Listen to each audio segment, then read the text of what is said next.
Hello everyone! So, as most of you guys know, the daggers will get a buff in patch 8. And what this patch means is a balanced rework for some of the spells, as well as some new sweet animations. These are the points I will be covering in this video.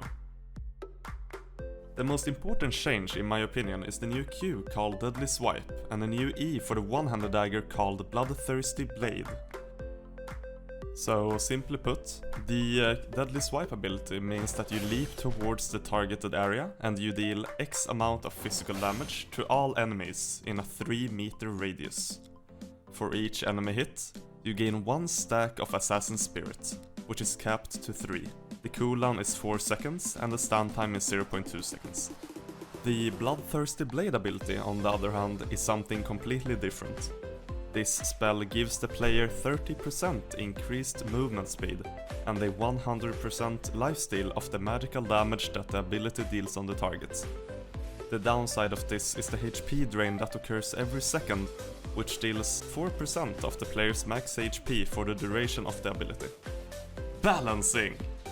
The main thing that patch 8 changes is lowering the time between each auto attack. This does not necessarily mean more damage output, but your attacks will now trigger on-hit effects more often, thus making builds that synergizes with on-hit effects more viable than ever before. The next thing that got changed is the Dash and the Throwing Blades ability. Dash does no longer cost a fixed amount of energy, it will now cost 5% of your max energy instead. With this change, they also reintroduced the cooldown scaling with item power. This means that the higher IP you have, the lower your cooldown will be. But here comes the most exciting part, a 15% increase to your damage after you dash. This buff lasts for 4 seconds, and the last change to this ability is its range, being decreased to 8 meters from 11 meters. Throwing Blades! Have you ever asked yourself why these ninja shurikens does literally nothing? This has now been changed, and they have received an increase to the damage with a whopping 35%. Let's talk about spell combos. This subject is as always an important question. Are there actually any synergies with these new changes? If we combine the new Deadly Swipe ability and the buffed Throwing Blades, we can achieve a damage increase of 63% that stays on for 4 seconds. How this works is that when you hit an enemy with either of these spells, you get a stack.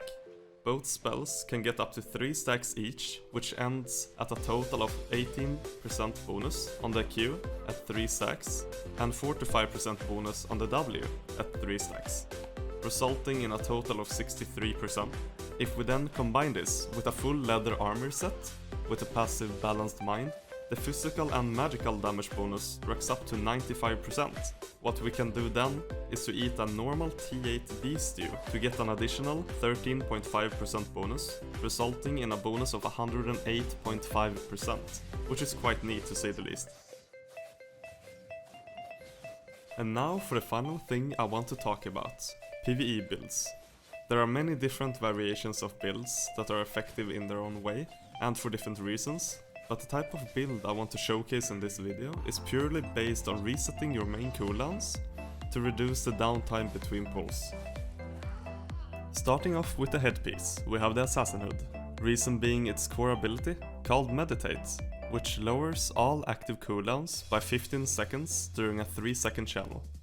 And then we have the Hunter Jacket, reason being its core ability, called Haste, which increases your attack speed by 60% and your damage output by another 20%. Next comes the Hunter Shoes. Leather Shoe works fine as long as they have the Refreshing Sprint ability selected. The reason we want this sprint and not the normal run is because it reduces all active cooldowns by a few seconds, while you also get a short, sweet speed boost. For the weapon you want you guessed it, the dagger. Personally, I run the Swipe Q and the Throwing Blades due to the percentage combo, but it all comes down to situation and preference in the end. For the offhand you will want the Torch, mainly due to the extra attack speed bonus you get, but also for the small amount of cooldown reduction you get. For the Cape, you want to run the Thetford Cape, mainly due to the lower cooldown of the 15 seconds, so you can use it every other pull. And last but not least, the Food and Poison. Since the dagger tree is quite energy intensive, Spending a little bit extra silver on a clam soup instead of a cabbage soup will get you far.